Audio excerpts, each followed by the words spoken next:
Hey, welcome to the Untrained Philosophical Discussion. It's UPD. My name's Johnny Hansen. I'm Andy Lamb. We are coming to you not live. We recorded this while on a fishing trip. Down in the Keys, baby. That's the little fishes back there. There they are. Those are Jesus fish and caught fish. So we, during our podcast, we always talk about if you guys have questions, please feel free to reach out to us through email, through social media, whatever that might be. And we had one of our listeners reach out through email with a question, and we figured this would be a great time for us just to hop on here and chat with you for just a little bit and talk through this question and give you some answers. Some of the questions that we get, we incorporate into episodes too. So as we've spoken about before, we have some buddies who've emailed us ideas for new series or new podcasts or things they're interested in hearing us jabber on about. This one just happened to be so poignant and really just kind of hit on a half a dozen very interesting topic ideas. It's a great question. We just decided to honor the whole email and really kind of unpack these individually in just a little bit of time while we're down here, because we both just felt so inspired by what this young man was writing about. So we wrote down a couple of the questions here, and then I'm going to read parts of the email as well. And we're going to kind of talk about it, dialogue it, in maybe like 20 minutes. And we hope you guys enjoy this. So I think you go ahead and read out. So we're going to leave the man's name out. I don't know how much he would want that. I'm going to start kind of in a point here. I've got a question for you that hopefully you can give me your experience on if either of you have dealt with it. I've been sober for 6 years. Congratulations, man. It's stinking awesome. Yeah. After my third DUI, God showed up in my life in a big way, and I realized that my way doesn't work, and it's only his way that will lead me to a better life. I'm so thankful for that, and I'm definitely a better man than I ever was. Honestly, I was a boy who looked like a man. It wasn't until I started listening and developing a relationship with Christ that I became a man. With all that being said, I still struggle with things that I really have been trying to heal from so I can be a better father and a better husband to my wife. My question is, what is your experience on how you healed from past trauma as a kid? That's kind of where we're going to pause here, and then we're going to kind of break that down. Yeah. So what kind of trauma did you like when trauma is brought up, or childhood trauma or younger trauma, or maybe like a young adult trauma? Yeah. What comes to your mind when you hear that, and then what actions did you take? Yeah. So when we talk about trauma, I think the simplest way we can talk about trauma, it is things that have happened to us in the past that formulate the way that we think today. So I think that's kind of when I hear the word trauma, that's what I'm going to be going off of are these experiences that we have gone through in the past. And the question is, it's an important question because I think it's the question everybody wants to know is, how do I get over it? And there is no magic bullet. There isn't I think this simple 1, 2, 3 step process. It's not to take this pill, it's drink this drink. There's no real magic part to it. I think the best way you get through trauma is working through it over time and actually speaking about it. I think very often, especially for guys, That's a great point. it's I'm just gonna hide this in here and isolate it because nobody else has gone through what I'm going through, and nobody's had the experience that I have, and we feel maybe embarrassed about things that have happened to us in the past. And we feel like if I talk about it, then people are going to look down on me shamefully for things that I've gone through. And I think that's where the devil works the craftiest with trauma. So he just makes you feel like you're the only one going through it. And so I think step one in dealing with trauma is just putting it out there and having a conversation with somebody about what you've gone through in your past, so we can start to move your way forward going on in the future. What do you think? I think I've spoken about this on the podcast before, but my biological father left when I was a very young kid. And when I in adulthood got into a toxic relationship where the woman I was with would insinuate that I was like my father, like my biological father. And I remember how I would just reject that, though at the time I was a alcoholic who was flaking out on his family and eventually would have got to that point anyways. Her threats didn't help, you know. They'd hurt, and it would, man, it would hit me hard. And man, I would feel crappy and I would feel like a loser, and that would just make me want to drink more and make me want to act out more and make me not want to be with her more, obviously, because you say these, that's a one important thing, is you say painful things to somebody, you can't take them back. Mm-hmm. And you know, you dwell on them. I In the reception of them, I just dwell on them, and they would just ache my heart and my mind. And it was only when I got sober and then really started walking a better path that I was able to even see the trauma of Mm. A, father leaving, but then B, the way it was used against me and would hold me down Yeah. in a way, and how I would accept that holding down. Yeah. Yeah. Because somebody can say something to you, and if it's not true, it doesn't affect you. But when it is true, it hurts. Yeah. And what it allowed me to do in like facing that is start doing things different. And Andy's so right. It takes time. So it's every day doing better. And all of a sudden, here I am. It's, I don't count the days or years anymore, but 15 it's years. about 15 years, I suppose. Yeah, you're right. It's about 15 years of sobriety. So when I say congratulations, I'm saying it to us both, brother. Mm-hmm. um, Question for you. yeah. So how much do you think, like when I hear somebody who's dealt with alcoholism, because I Mhm. have too, so 9 years of sobriety for me this summer, man. So again, congrats on that. I think that the trauma, excuse me, the alcoholism is a symptom of the trauma, right? And so when we go through something traumatic, It can be a or byproduct. yeah, very often my response to that trauma is alcoholism, because I just don't want to feel it. I don't want to deal with it. And so when I drink, I don't have to think about it any longer. And so now I say stay stuck in this cycle for an amplified amount of time, because I just didn't want to deal with what's going on. And I'm guessing that maybe, and I'm just speaking just based off your question here, that maybe that there's some issues with your father, some unresolved issues with the father, that maybe a step one would be to go and have a hard conversation with him. And you're not going to get the results you want. I'll just throw that out there. I think the expectation that you would go have a hard conversation with the offender, and then the very first conversation you have, that there's going to be a breakdown and going to be like, you're right, it was me all along. I don't see that as reality. But I think having those hard conversations and getting it out there is the important first step in this process of you just trying to figure out, why did you become an alcoholic to begin with? My biological father is dead. He became a follower of Christ before he died. And that's great. So he's got a place with Jesus. I don't know how resolved him and I got before he died. I didn't, I don't think it took me years to realize that that was damaging, Mm, actually. So it took me years of sobriety to realize it was damaging, and he was already gone. well, So the trauma piece, and how do I heal from it, and how did I go about doing that? There's still healing, and I think there always will be a wound there that lingers for.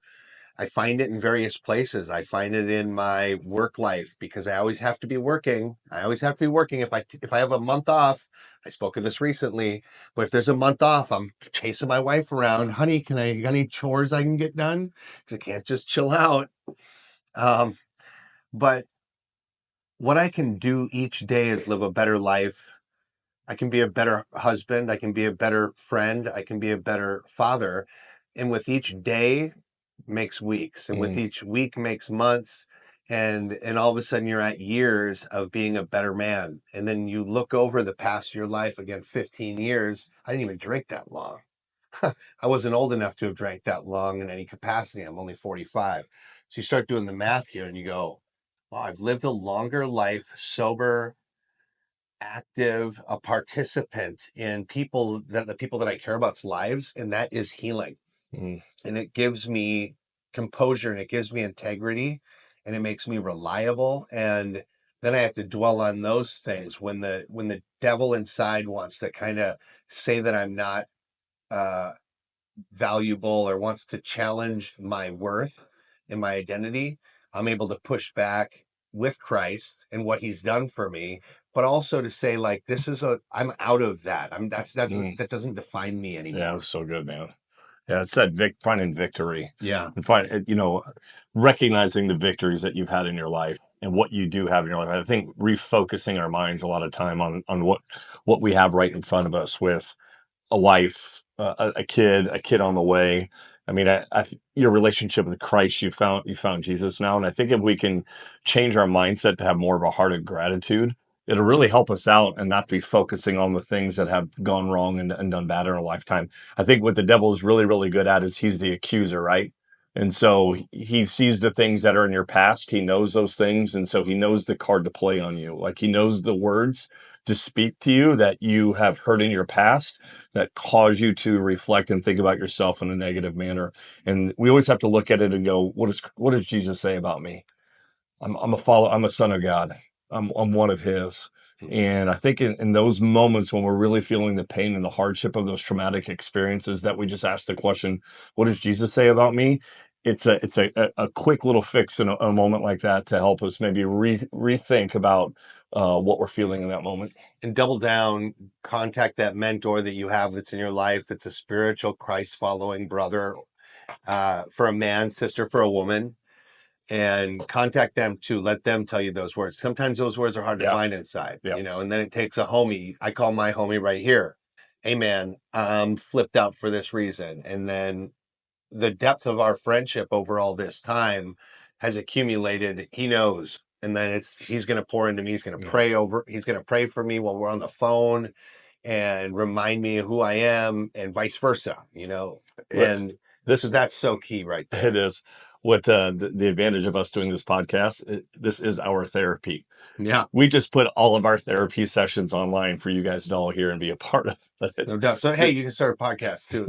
That'll help you heal from that past trauma. Yeah. You do a podcast. The next kind of piece he had here is how to be a better man. We're kind of making bullet points out of your questions, sir. But how to be a better man who has hard conversations and leads his family. Mhm. How do you have hard conversations and be the leader of your family? I think those go hand in hand. Yeah. I always look at hard conversations as it's never about what, it's always about how. And I think very often when we have hard things to say, people, we call it the crap sandwich. It's I'm gonna come in with some hard stuff. Or excuse me, I'm gonna come in with some things that I love about you.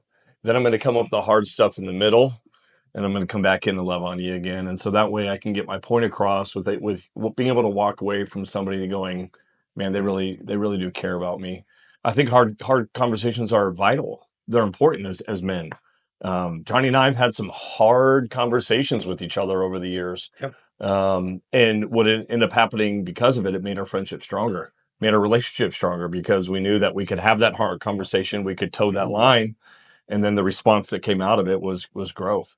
But as I said, for you to be the best version of yourself for your family, you have to be able to have hard conversations. But a lot of times those hard conversations start right here.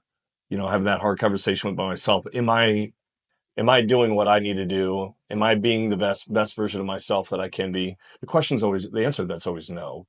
Am I always being the best? No. But it's always a step in the right direction. It's a process over time that we're looking at. Show up. Yeah. Show up. Family, show up. You know what we just said today? That's what we said today. And that's what I was thinking right as you were talking about that. Show up. Yeah, you got one job as a parent. As a friend, show up is everything. I have one job as an employee. I have one job as the boss. I have one job as your friend. Show up. That's it. That's everything. Because then you're dependable. The people are going to go, who do I call when, all the cards are down? Yeah. And they go, they're going to call the guy who shows up.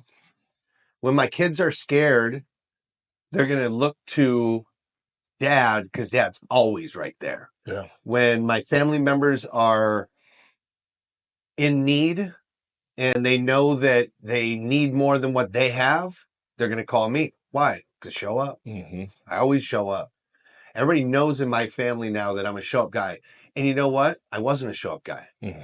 That's how I know the difference. I was a never show up guy. I was show up day late, dollar short guy forever. Yeah, the kids' ball games, show up. Kids make a play, show up. Yell louder. Yell Yeah. louder than everybody else. When my nieces have, one of them like to, she's a theater. Yeah. She's like 8. She's in the theater. They're not great performances, these kids, but it's fun. And I'm the loudest. I stand up. I'm jumping up and down. Yeah. I don't care. I don't care. I'm having fun. Because they're going to remember And that. they're gonna and I put my face down in their face. I always say that. Get your face down in their face. How high's their face off the ground? That's where your face should be. Because then it just lets them know, like, I'm right here, eye to eye with you, kiddo. I love you. And what does this mean? How does this help me to have the other hard conversations that need to have? I'm respected. My integrity's strong. The man that shows up, I've been involved. So I already know. That's the thing, is you're going to be a step ahead then, because you're always there and you're always making yourself available. You're already going to know before a lot of the hard conversations have to happen.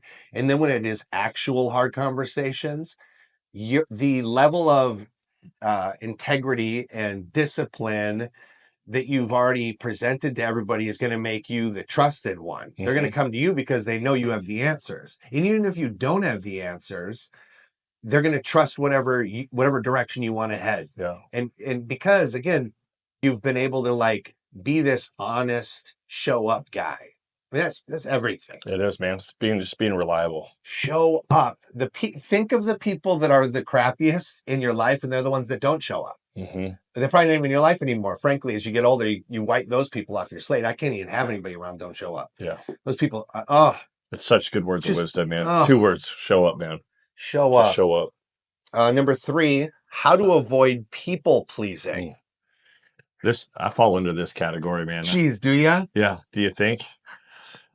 This is something that my wife will be the first to tell you is something that I wrestle with, is people pleasing. I think, you look at the Enneagram test, and I'm a 3, so I'm like an achiever is what I am. So I'm always one, but I think there's a certain aspect to people pleasing that's good, right? I think that is part of the show up concept of things, is like, I want to please you because I'm going to show up so that you're pleased. But I think there's the other side of it, that the downside of it is that my value system is then I place my identity on what people think about me.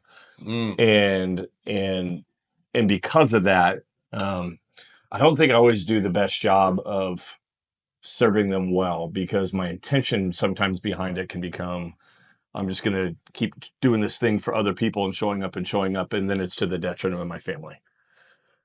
Right. My wife made a joke to me the other day that was real. She was good about it. She goes, was it passive aggressive joke? That was awesome. Okay. She wanted me to help move a piece of furniture. Yeah.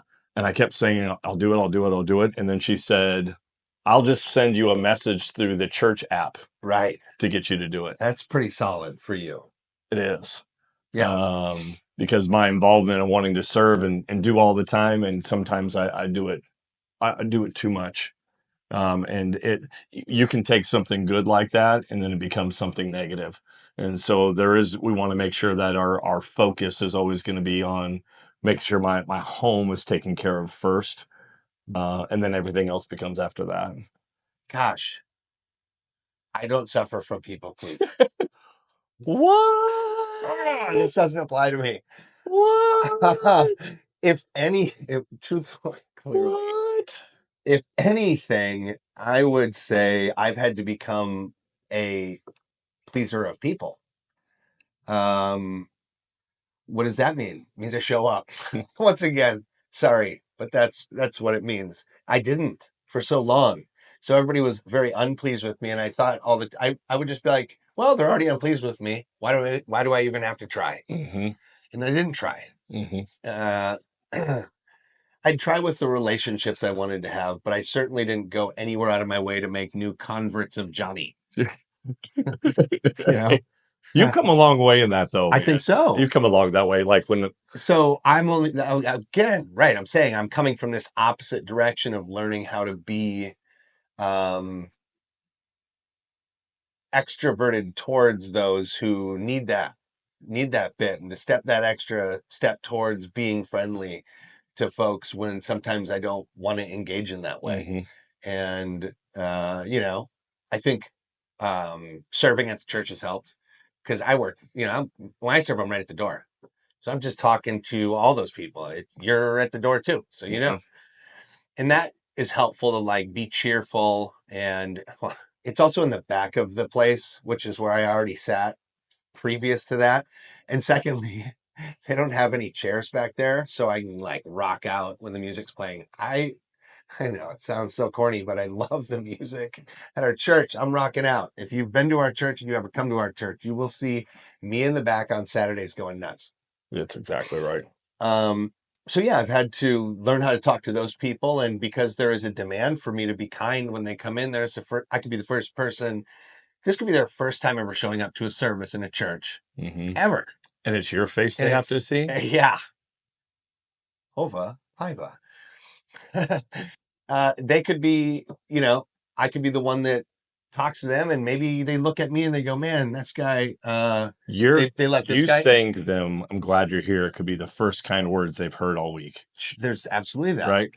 You don't know where people are coming from when they come in. or even just a kind smile could show someone that, oh, this is a welcoming place, Mhm. you know?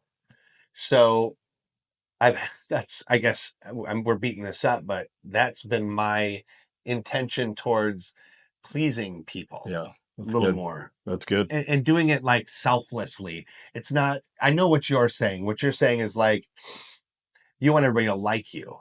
There's a need for like. So then you go setting about trying to do things that'll make them like you and make them think about you when you're not around, and kind of like develop this push on them, like you're selling yourself.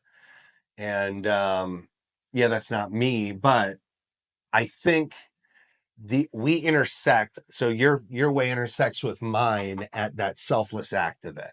Mhm. It's what are my motives? What are my motives behind this action that I'm taking? Well, my motives are, I'm at the church and I'm representing this church and I love this church and it gives a lot to me. Let me give back this way. Yeah, it's good. And then also, like, I'm a representative of Christ. So when I'm out in the grocery store and some batty lady is losing her mind, but for some reason I feel like I should step in, maybe the Spirit pushes me, I will do that. And I've done that. And all of a sudden I'm talking to a lady. Turns out she was divorced from her sheriff husband, who was a cheating scumbag. And she unpacks half her life and tears up with me in the uh, cereal aisle. This is a true story. I We've know. talked about this. And you know that was the spirit that needed it. Her spirit touched mine. Christ was there and said, can you be here for me, for this lady right now, Johnny? And I said, oh yeah. And I was, and we talked for 45 minutes. And that's the point, is like, that wasn't my motivator, that was Christ's motivation. He pushed, the spirit moved me. So like, there's that place, that's a genuine, I'm not pleasing anybody besides God. So how do you avoid your part? Where do we intersect? Yours would be, what am I doing this for? Yeah, it's good. Am I doing this because I want to be fulfilling my role in this place with my wife or with my children or with my boss or with my coworker or anybody? Like, what is the motivation between my pull, my drive for this? Is it genuine, or is it somewhere else in that gray space? And when you really start analyzing that and trying to be conscious of it, I think you'll start to see that you'll lose some of those people pleasing aspects of yourself. And also, again, Andy always says it, but root yourself in the word of Christ. That's Who it. does he say you are? Who's God say you are, man? He thought of you when you were in your mother's womb. Mhm. He counted every hair on your body. God knows exactly who you are. So you have to be rooted in that thing so that you can take hold of your actual identity and, interact with people from that space. That's good. That's your lens. That's a word, man. By the way, this is cold brew. I realized when I was picking up and taking little sips, it looks like whiskey, but cold brew. Oh, yeah. Well, mine's clearly a coffee Yeah. cold brew. Last part of this is Communicating well with others. communicating well with others. How do you go about communicating well with others? Yeah. How do you do that? There's this Well, by well, do we want to say clear? How do I communicate clearly and well? I think almost that piece should fit in there too. So you always get that whoever you're speaking to gets the point. Yeah. I think the way I think about communication is, how do people feel about themselves when they're with me? Mm. And I always try to go into every conversation with somebody, especially if I know that maybe it's going to be a little bit harder conversation, but that they always walk away feeling encouraged. And when you can change your mindset on your communication skill to, when people leave the room with you, when people leave the dinner table with you, when people leave whatever space they're in with you, what are they thinking about when they walk away? Not from a people pleasing mindset. It's how do they feel about themselves when they're with you? And if you can kind of get yourself into a space or into a frame of mind in your communication skill with people, that you're really focused on their feelings rather than just necessarily yours, which is hard to do when you're especially with like a spouse, when you guys are going at it. But if you can kind of take yourself out of some of those more challenging situations and then just really hone in on this set of like being the encourager, I think it's a, a, a big piece to help you move in the right direction, become a good communicator. I think two things. I think my wife recently sent me a video that a guy put out on YouTube. See if we can connect it to this, where he breaks down communication. And one of the things that he said that really stuck to me, and I've been doing it, so I know that it works, is write things down. If I feel like I'm overloaded with ideas, I need to write them down. Why? Because some of them are bad ideas. And when I start writing them down, it flushes them out of you. It's almost like speaking. And in fact, it's likely better than speaking. You should write down first and then speak. We write down all of our notes before we start this podcast. We have cards that we're reading from right now that just have a couple of the bullet points. But before him and I get together, we have all of our little notes on these note cards anyways. Both sides are full half the time for me, and his are full too. And that means that he already started writing on a piece of paper and whittled it down to the note cards. It's what I do too. I think we talked about that. Mm-hmm. So it starts, I'll probably write things down 3 times, and that's presenting. Because that's what we're doing here. We're having a presentation to of our ideas, and we think them through. We both have separate ideas, but we meet at this place. But if I want to tell my wife something, I write it down. Why? Because I want to get the emotion out of it frequently. Because usually I'm upset if it's something that I haven't just talked to her about openly. It's because I'm upset, and I might as well write it down, because then I start figuring out, what am I actually upset about? I have tons of little diaries that I write in, and then once I get full, I just throw them away, because I really don't have to read them again. Yeah. They've already been exercised, so they're not like, for the records of something. They're just these things where I'm kind of flushing out ideas. And when I get frustrated in my prayer life, I start writing to God, and I won't even speak anymore. I'm just writing, and I'm like, why are you not answering? This is ridiculous. Can't you see I'm trying so hard to reach you? And after I get page 14 of ranting, I'm looking at it and it's not the same anymore. All of a sudden I've worked out, and you can see it. It's almost like these waves have eroded this bank of my anger. And we get to that place, and all of a sudden it's smooth. And then I'm like, oh, all right, thank you. And I got it out, and now I can move away. Or maybe there is a lingering thing. And then that's when I will take that last 10 minutes of the day and I'll meditate on that linger. Mm-hmm. So it's generally just that one little thing. And sometimes it takes 3 pages. Sometimes it takes a paragraph. And I've gotten my idea out and feel like an actual sense of relief. So how do I communicate from that? Well, again, I am synthesizing down the chaos that is an initial thought into an actual cogent, an attainable concept. So writing it down, you write 300 words or whatever it happens to be, and you look at it, there's a lot of nonsense in here, and you start scratching out parts of it, and you tighten it up, and now it's 150 words. And you can even tighten it down to there to 75. Boy, that sounds a lot better. And it makes sense, right?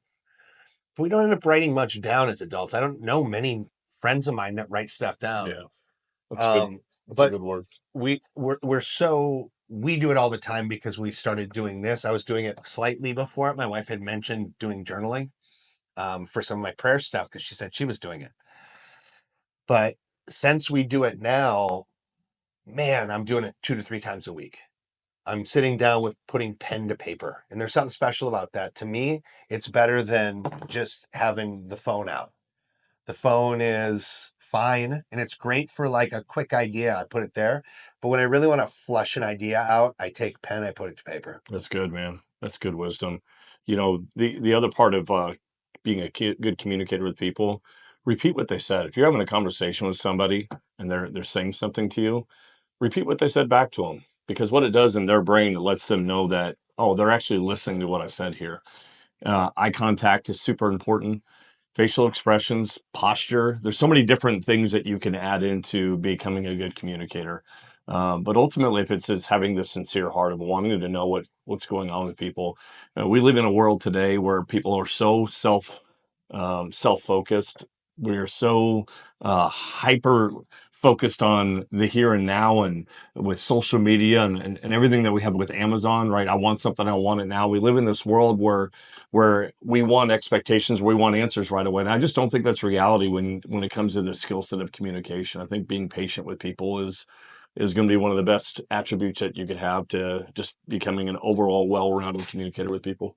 I think that's great. Would you have different advice if they were trying to communicate with, someone at work or your wife at home Yeah. or your kids? Are there different modes or? Yeah. I mean, obviously it's like the people that I work with my spouse, my role, the Bible tells me I am to treat my bride as Christ loved the church, as he was willing to live his life down her. And so that means I have to be sacrificial in the way. That means sometimes I have to acquiesce to her, and sometimes I just have to not be a doormat, but just, you know what, given I don't have to win all the time with the people that you work with, like especially if they don't know Jesus, it's, the Bible says to let your light shine among men. And so I think that when we are in a workspace, that the way that we treat others is so important. Our light there again is about our actions. It's not always about our words with people. And so when we're out in public and we're in a space that's not a Christian space, I think it's even more important that we be the best communicators that we can be. So people look at us and they just want to know that there's something different. What is it? Gives us opportunity. Hmm. Yeah, I think there's levels to how I communicate. I'm out in public communication. There's communication with my good friends that I'm tight with, that I share life with. And we'll call these like levels of intimacy, maybe. And then there's my wife who gets full, unfiltered access to whatever she ever asks me. She knows that. She asks me, I'm going to answer it. And it's going to be honest. Sometimes it's painfully honest. But if she asks it, I'm going to answer it. I can't lie to her. I know that if I was to ever lie to her, that I don't know when lies would stop. That's the problem about starting lies. We used to have a lie-free relationship, her and I. We've never caught either one of us in a lie because, man, it's so much easier just to never lie. Right? Amen to I that, mean, man. geez. So, and then you have your friends. You have your tight friends who, you know, Andy might call me and my wife and I just sat down to watch a movie and I'm going to dump him the voicemail because we're going to watch a movie. But I am listening because if he should shoot me a text afterwards that says, emergency, call me back, I'm going to pause the movie and call him back. Mm-hmm. And then there's the neighbor down the road who I talk to once a month. When I see him on the side, we'll talk for 5 minutes. I'm for sure not checking to see if there's a text message coming through. I don't care that much. I can't be his emergency call. Mm-hmm. I decide what my level of intimacy is, and i.e. communication, and the time I want to give. I want to be the lady at the grocery store doesn't need my childhood trauma story, but I do need to share that with my wife and my good buddy. Mm-hmm. Why? Because I want to be able to talk about, like Andy said, what are the side effects of that? And how can we watch out for any of those That's really good. behaviors that lead to bad Yeah. behaviors. Um, and then I have a responsibility when I'm the boss and I own a company. So when I'm the boss, I have to show up and have my stuff together. Do I always have my stuff together? No. But it's important that I present that to my guys because I want them coming to me with their questions. I'm the authority on the site always. So I don't get to, even if I'm feeling that way at some point in time, I have to have the answers because I'm the boss. So there's a leadership quality that just has to be developed. Um, it's time under tension. Mm. So the longer I've been under tension, I did it by myself for years. I owned this business and worked by myself for years. Really started learning it. And then I invited in guys and they work for me now and I know the most. It's not, that's just how it is because I keep accumulating knowledge because I have to be the most knowledgeable guy there if I want to continue to be my own boss. Yeah. The minute any of the guys think they know more than me, they're probably just going to go start their own business. Ain't that the truth, man? And I want to keep these guys. They're good workers. Yeah. They're great guys. And then there's guys that aren't always going to hit that direction. But my larger point is there's a time and place to be the different aspects of yourself. Does that mean that you're somehow being fake? No, I don't think so. Again, you're not sharing levels of intimacy with strangers. So you're putting up a bit, and there's a saying, fake it till you make it. Yeah. When my wife got promoted to it wasn't even this most recent one, it was like the one prior to that. I remember her saying, like, I am feeling a bit like a phony. And I was like, well, let's talk about how you got to this position. You earned it. You went and got this certificate and that certificate. And then you competed against 9 other people and they picked you after 4 rounds of interviews. So like, you're a killer and this is yours. And she goes, I know, but I have a bit of imposter syndrome. And I go, probably going to pass in a couple of weeks. Just show up every day and be engaged with whatever you hear other people doing. Keep your ear open, keep your mouth shut unless you feel like you need to speak. And I bet you'll all of a sudden feel it. It was less than 3 weeks for her. She's a shark. She got it pretty quickly. 4 days later, then she's like, yeah, I'm feeling this now. I'm good. And then she went on to her next position, and here we are. So you might feel like a phony for a minute. I certainly felt like a phony when I first got sober. And I think it's because I just didn't know how to behave. I had drank for so long that it was in my teens, I think, when I started using drugs and drinking. So it's like I never quite developed the maturity beyond that point. So 13 or something like that. And that was my aspect of things. So it took me a while to like become as mature as I did. And that was just, again, that time under tension. Yeah, and so much of that too is like that shame and that guilt too that come Of course. from years of abuse, to where when you come on this side of things and now you're like, it's that imposter syndrome. I think that you nailed it when you said that. It's the devil's accusing me that you're not that guy. Yeah. You're just still that old human being. And then there's this verse, this 2 Corinthians 5:17 that says, anyone who is in Christ, you're a new creation. The old is gone, the new has come. We need to live in that light every single day, that when we give our lives over to Christ, we are a new creation. We are no longer that old person. So the old choices that you are making, they're no longer a part of who you are. You're different now. You're set apart. So we need to be able to take those bad choices and move in another direction. And Christ gives us the freedom to be able to do that. 2 Corinthians 5:17. We'll finish with this. I used to hate when Andy and his wife would come into my bar. It was awful. They were the worst. We had thousands of people would come in a week, and this is not a joke. I dreaded them the most. And it was because of what they represented when they came in. The funny thing was, all these years later, was I seen so much of myself in their behavior. The man that I had been, that it was, I was so 2 years into sobriety that I wasn't quite ready to see. It looked still like all of the chaos that mine was, and it was just a bit too close to home, I suppose. But they came in one day, and it was middle of the afternoon, a little later in the afternoon, maybe 5. I was all by myself at an outside bar, and they came up, and I looked over, and I was like, "Oh crap, they're starting early tonight." And I walked up and I said, "What can I get for you guys?" And they got a couple of sodas this time, or something to that effect, water and a soda. And I kind of walked away, and they asked me something when they seen me reach down into the well. Andy asked, "Hey, what's that tattoo?" I said, showed it to him. And he goes, "You know what that is?" And I said, "Yeah, if any man is in Christ, he's a new creation. The old have passed away. Behold, all things have become new." And he was like, "Yeah, man, what church you go to?" And that started a great friendship. And here we are all these years later in the Florida Keys, kicking ass catching fish. We don't catch fish down here. We don't fish down here. We just catch. Sorry, I screwed that up.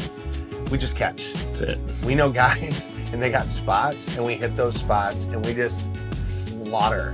It's so much fun. A couple hundred fish in 2 days, man. A couple hundred fish in 2 days. Thank you, sir, for your questions. Yeah, man. Everybody else, please send in your questions. We love this kind of talk. This is, I think, where our greatest conversations have come from, is just little truck talks and little set aside things. It's really what inspired the podcast anyways. So thank you guys so much for joining us tonight. That's what it is here. Tonight's like 9:49. It's not a morning episode for once. Thanks again, guys. We appreciate you so much. And as we do, we want to pray that you have a deep and a fulfilling relationship with Jesus, and that he blesses you all the days of your life. And all God's people said. They said amen. Amen. Have a good night, guys. Take care, guys.